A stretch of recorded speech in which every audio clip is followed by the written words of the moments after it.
Friendship supreme. Friendship supreme.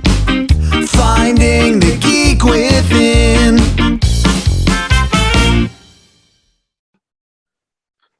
Supreme. Supreme. We're the podcast that dares to ask, who is the master? Forever show enough. And only ever show enough as long as I live. The line, "Kiss my Converse," is one of my favorite lines to ever exist in any movie ever. Yeah, it's a good line. It's a real good line. This movie, you know what? I thought, like, this movie is good and I love it, but I thought that, Test of Time probably wouldn't. It still is so good. It has not lost anything to me. I think this rivals Special effects. I think this rivals easily with probably any of the films for having watched this more than just about any film that's ever existed. 1985, man. Yeah. Long time ago. There's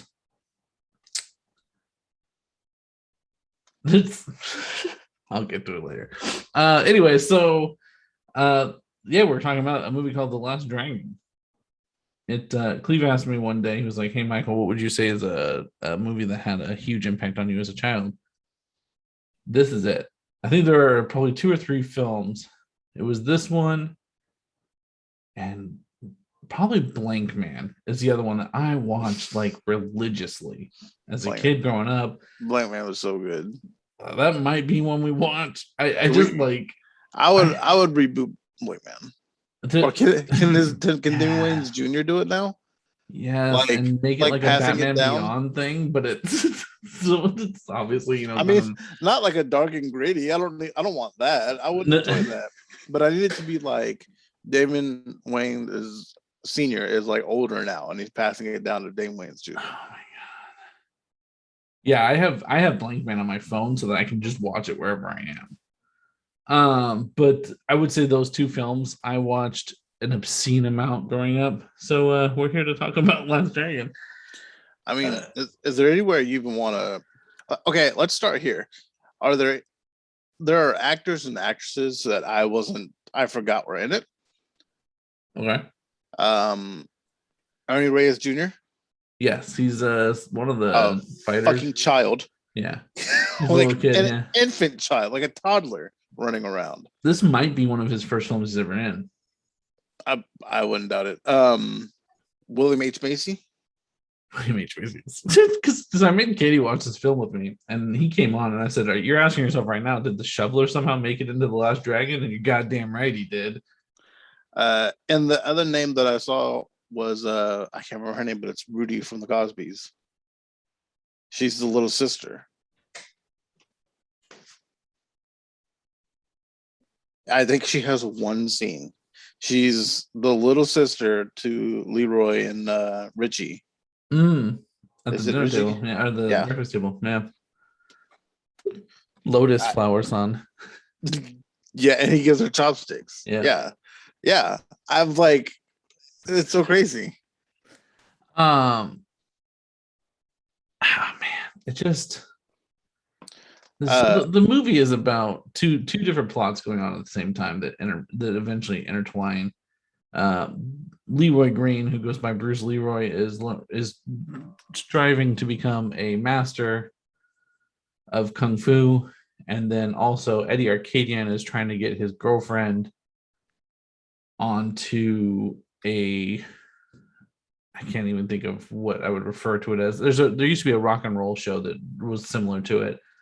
But I would Katie say like TRL when we were watching it, and so trying to get on like basically a music video, like this is the hot video, and it's a terrible music video. I didn't think it was that bad.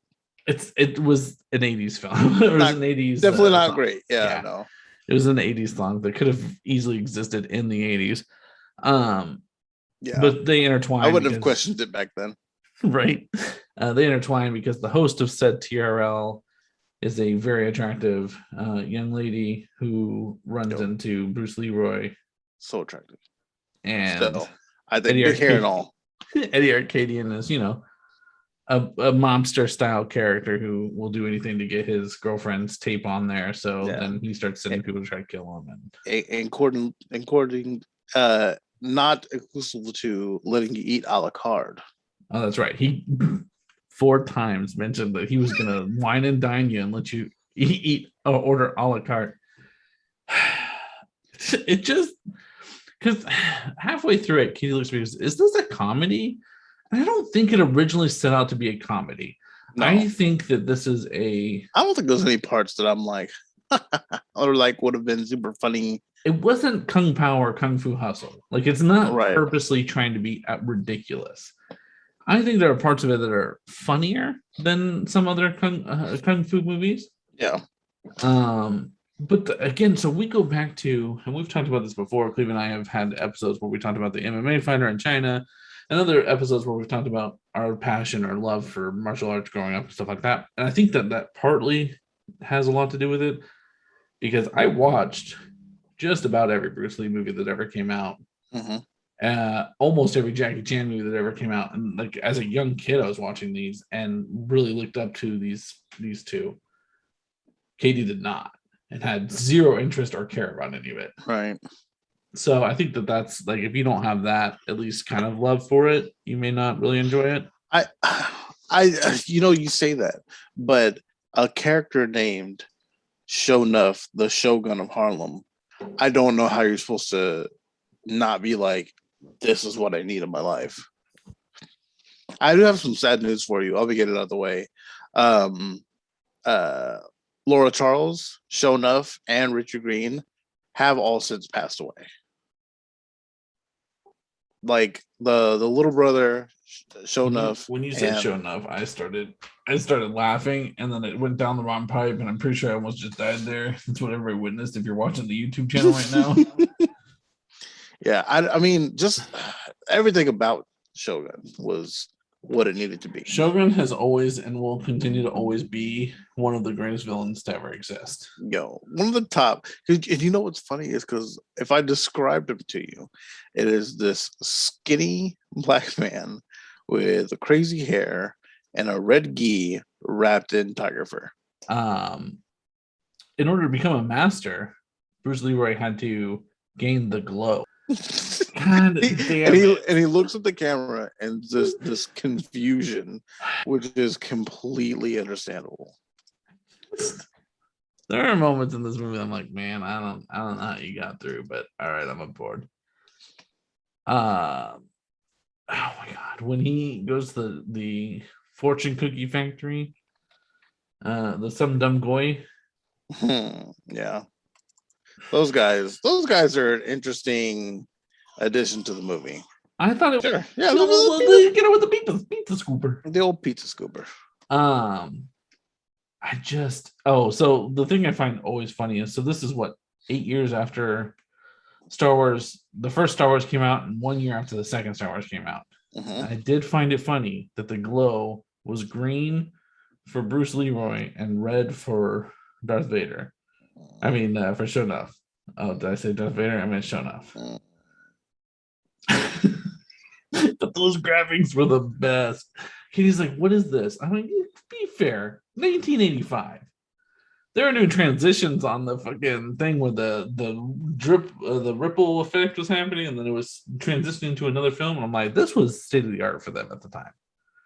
Like, you need to respect the art craft. So, am I colorblind? Did I get messed up? Is that what's happening? Yeah.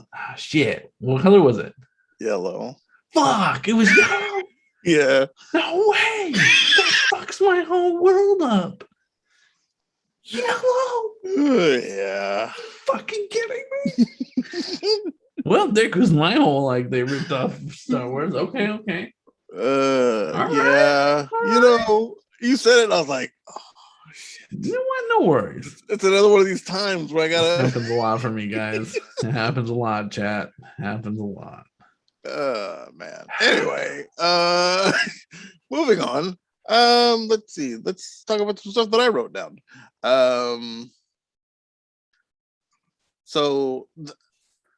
thought the soundtrack for this movie was really good.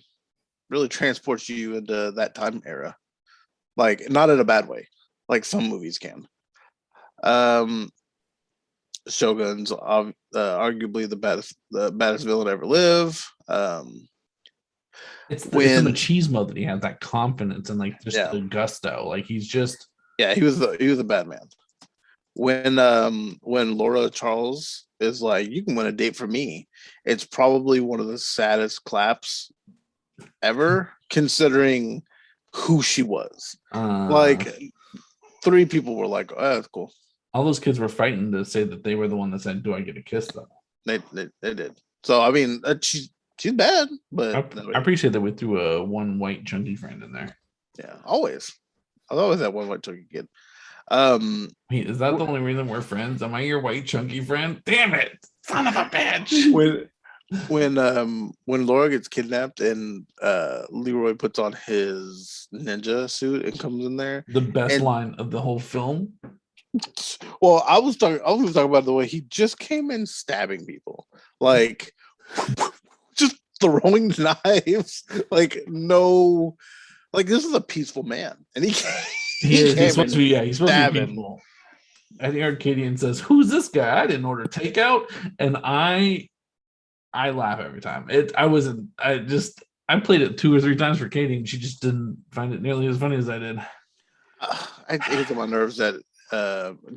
Michael, how does Eddie Arcadia sit upon his empire? God, how his arcades? Oh, obviously Eddie Arcadia owns arcades. Yes. I'm sorry. I didn't understand the question you asked me. Yes. I really enjoy this movie. Like, really enjoy this movie. But the conversation that her and him are having in the car when she's driving him is the most painful conversation in writing my man ever. Says it's getting hot in here, and I'm like, yo, you're in a convertible. Stop. Laura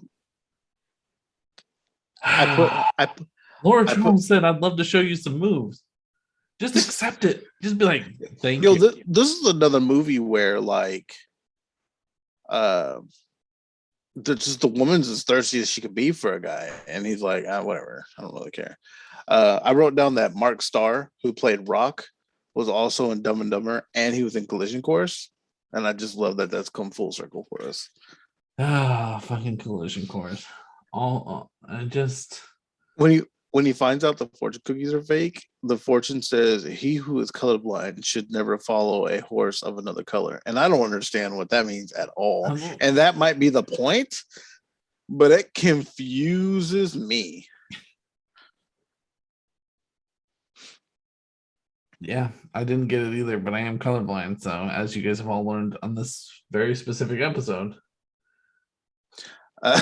Yeah.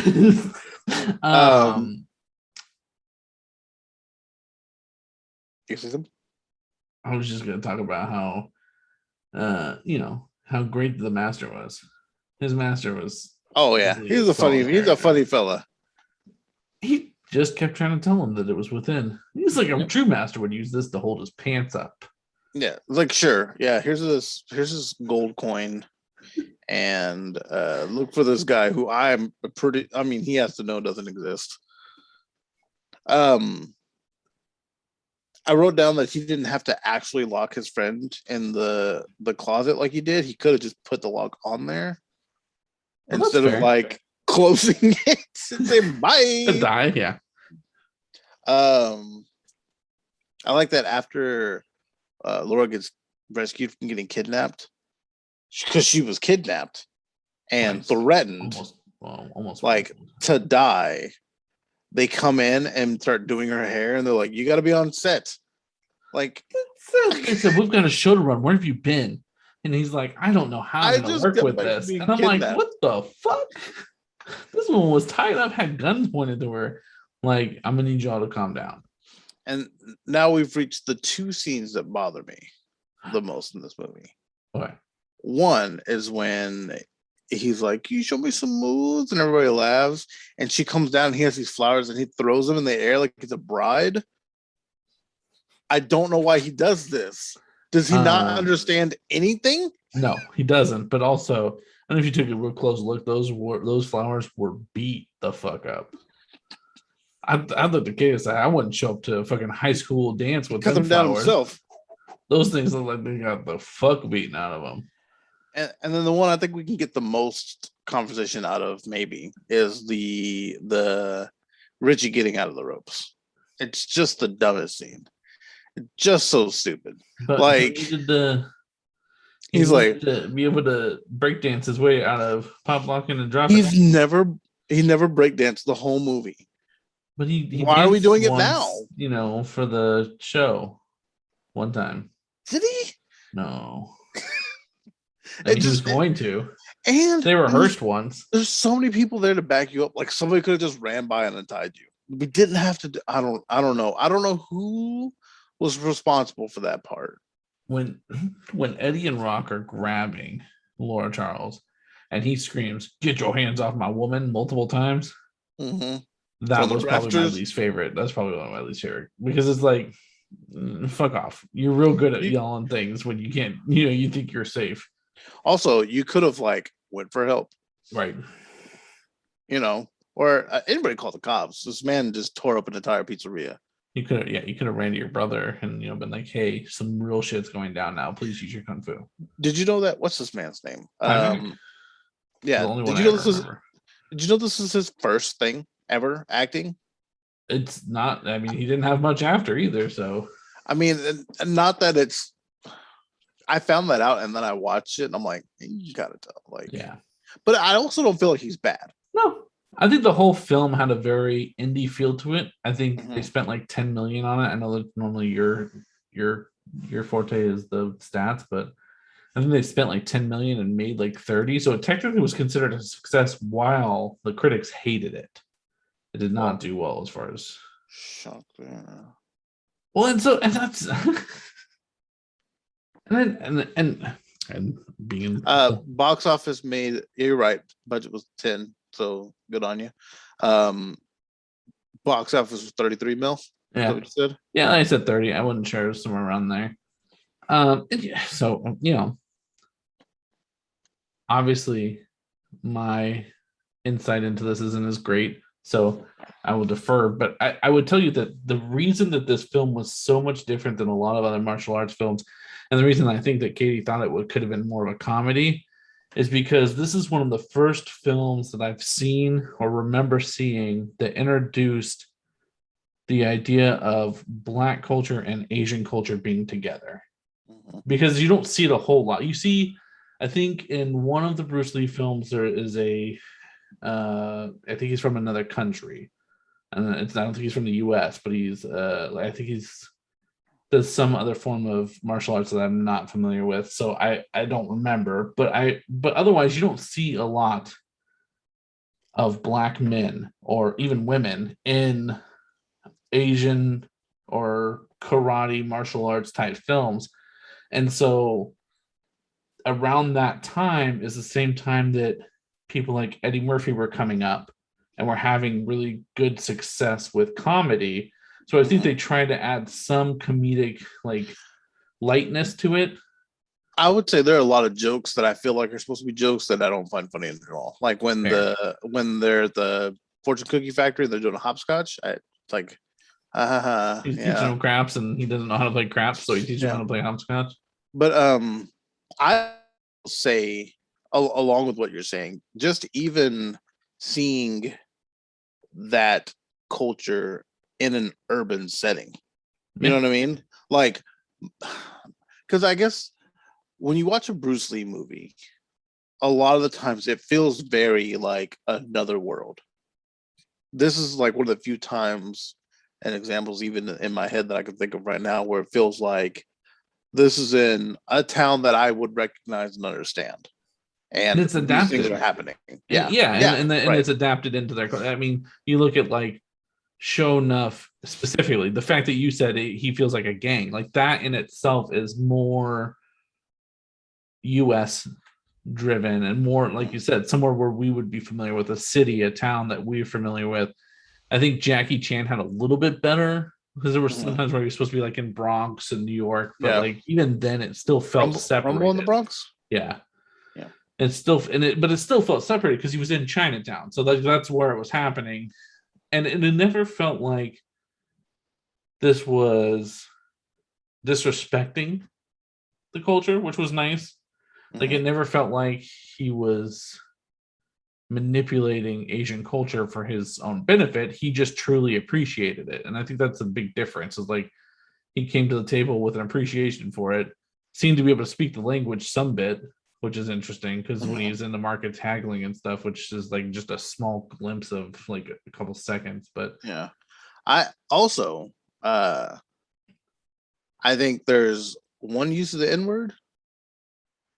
I think two, and the only reason I remember is because, like I told you when you mentioned it to me, was that the closed captions does not say it, and it's so funny. It just says "sucker." What's the other one? There were 2 times that Show Enough specifically said it. Yeah, and I mean he's the only It was one. like it was under his breath the first time, and it was in. I want to say when they were at his dojo, when they were at Bruce's Leroy's dojo. Yeah, I want to say he once said it. Or no, it was when I think it was when he was fighting in the movie theater, when he was on top of the stage in the movie theater. And one of the guys came to fight at him, and he just like under his breath said it. Because every time they said it, or anytime he said it, it just the word sucker appeared instead. Those captions, and I was like, wise choice. So I watched this movie and I love it so much. And it struck me because yeah, it's a scary thing when you talk about touching a classic. But I would not be opposed to a Shogun origin story. And you just title it The Shogun of Harlem. And I would love to know, because in the movie he makes it seem like he's been gone, but now he's back. Yep. And he says, I'm back now, and like let people know. And it'd be interesting. I would love to know how he got to where he was, where he went, and then it could just lead off with him busting in the fucking movie theater, and I would be oh so happy. That'd be such a fan service of like just so many people would be pumped about it because again, I get it. It's not her cup of tea. And it's the only reference I can use because like you and I love this film. So going into it, I knew we'd have positive things for the most part to say about it. Right. But like Katie the whole time just could not be bothered for this film. But like, and it's so sad. I tried to explain to her that there are a big following for it. I think there is much like most cult classic movies, you get these people that find the appreciation for the film and it finally finds its audience that it was looking for. And so like those people hold on to it real deep. What were you saying about Jennifer? Sorry. Oh, nothing. She also was just like, yeah, okay. And I'm like, you're never going to appreciate, like, again, when I talk about how the Show Enough looks, like it's never going to instill the not fear, but just the presence and command that he did when I watched it when I was little. When he started whooping Leroy's ass because he got the glow, I remember Child Michael lost his fucking shit. I was like, well, this is over. Leroy's done.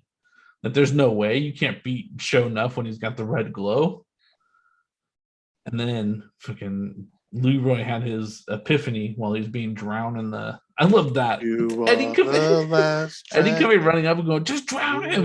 The power of the glow. But I think that speaks to like his Show Enough's hubris that like he needed to be like, I need Leroy to say I'm the master. When in reality, Eddie's absolutely right. He should have just drowned him. Like if you wanted to beat him, just drown him. But it's not the Shogun's way. It's not the way. I have some, I call it the last trivia. It's some trivia stuff. Yeah. For you. The sequence where he's karate chopping the arrows, he did for real, and it took him 2 hours to get right. No way. I love that scene, and it looks so hokey. So it's so surprising that he did it. Like he actually did it because it looks like. But you can tell that's martial arts is his background. This is not like a thing that he's like. Funny that we get to that because Julius Carey, Show Enough, practiced no martial arts before the film. Not surprising at all, and very apparent. Angelina Verrocco was supposed to be a parody of Cyndi Lauper. Mm. Uh, Very much got that vibe from her. yeah, and you know what? Again, I don't think she was bad. Wasn't the worst, but again, should not have been on top 10 anything ever. That's fair. Lawrence Fishburne tried to be Leroy at one point. What? Yep. Go ahead. No, Go ahead. you're good. Let it process. What do you got to say? No, you're good. You're good. Ty Mack had no previous acting experience. I said that. Vanity, which I love that she just has a one name, because I don't know anything about this woman at all. But apparently she was the first and only choice to play Laura. They knew when they had her. The movie was shot in 44 days, which is also impressive. Denzel Washington auditioned to be both Leroy and Shonuff. Who did? Denzel Washington, sir. Oh my god, that would have been good. A young Denzel would have been good. I just hear the way he talks now being Shonuff, and it messes up my head.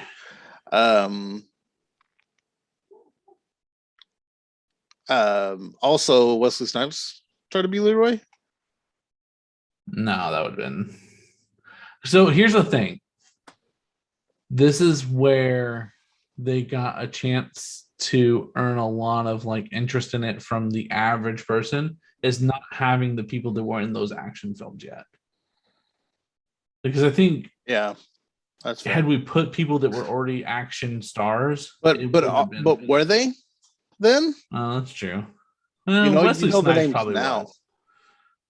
What was 5?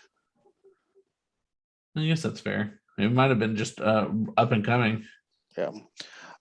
Leroy calls his baby sister Lotus Blossom. Her father calls her Sophia, and her mother calls her Natasha. So who knows what her name is? Yeah, Richie says, Richie's like, can we just decide what we're going to call her, please? And I loved that. In the club, Ernie Reyes Jr., his character gets into an extended fight with his real life father, Ernie Reyes Sr. Yeah, there's I don't know that I knew that that's who that was, but yeah, he's fighting like a ninja-esque character. Mm-hmm. That's fantastic. They've only ever appeared in one other movie together. Do you know what it is? Ninja Turtles? Surf Ninjas. Oh, of course it's Surf Ninjas. I'm surprised that wasn't your movie of choice. That's a great I have a friend that I was talking to this movie about. He said, I've never seen it. And I said, give me your address. I'll mail you a copy because I have 2 now. He told me, he's like, I have a copy. I was like, it's $5 on Amazon. You're getting one in a day. Don't worry about it. It's okay. I had it sitting on the table in my office, this room that I'm in right now, and I was in my living room, and I was like, I don't know if I have a DVD player hooked up to this TV out here. And it was only $2 to rent. So I also rented it at the same time. Dog, what did you rent it on?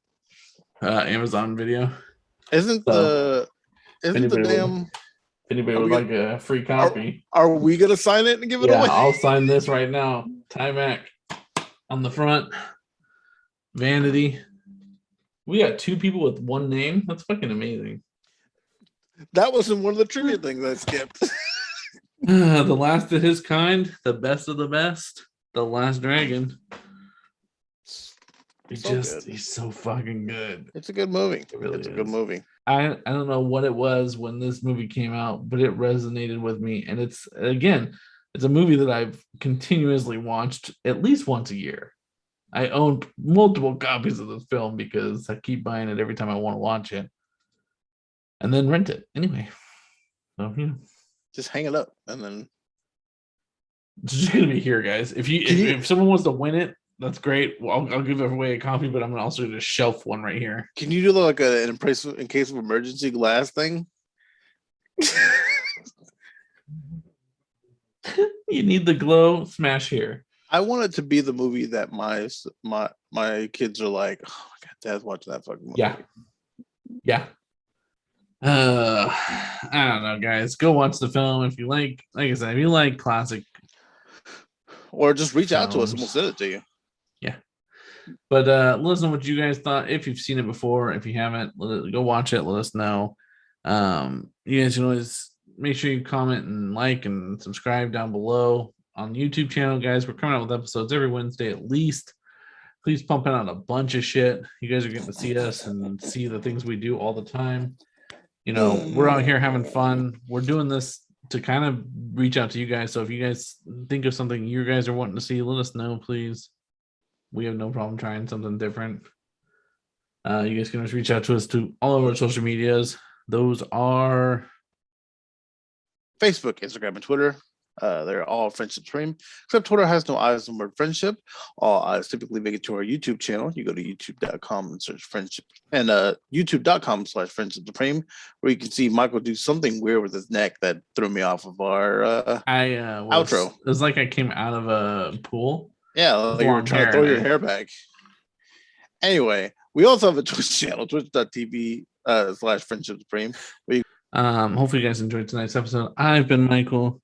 This is Cleve, and just directed your pizza to Daddy Green's Pizza. This is Time Out, aka Bruce Leroy. Yeah, you have an amazing podcast called Friendship Supreme. Well, you got the glow, my friend. You know it. No more hiding. Come on out. Yeah, man. I know you got some fans out there for your podcast, so wishing you my very, very best. So keep on glowing. Much love.